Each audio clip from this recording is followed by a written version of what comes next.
आगा कयो खे खैरपुर में नौजवान ज़ाहिद हुसैन बुरड़ो पुरस्कार नमूने गुम थी वियो आहे। संदसि वारिस परेशान आहिनि। ब्रेकिंग न्यूज़ से अवांखे अपडेट कंदा हलूं। खैरपुर में नौजवान ज़ाहिद हुसैन बुरड़ो पुरस्कार नमूने गुम थी वियो आहे, जॾहिं त संदसि वारिस परेशान आहिनि।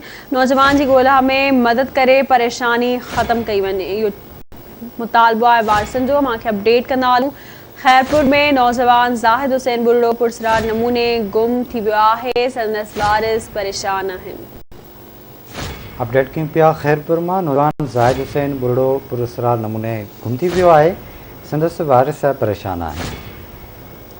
तफ़सील मालूम कंदासीं खैरपुर में शकील जावरी खां। शकील, छा तफ़सील आहिनि? जी बिल्कुल, ये खैरपुर पासा जानी बुरड़ा जो इलाइक़ो आहे, जितां जो रहवासी नौजवान आहे ज़ाहिद हुसैन बुरड़ो, वो पुरस्कार नमूने से गुम थी वियो आहे। संदसि वारसनि जो चवणु आहे त हिननि नौजवान जी जेको आहे ॻोल्हा कई आहे ऐं सख़्तु ॻोल्हा बावजूद नौजवान जो को भी ॾस पतो न पइजी सघियो आहे। हिननि जो इहो भी चवणु आहे त हिननि मक़ामी पुलिस के भी इतलाह ॾिनो आहे ऐं वारसनि जो वधीक चवणु आहे त जेको आहे नौजवान जी ॻोल्हा करे परेशानी ख़त्म कई वञे। जी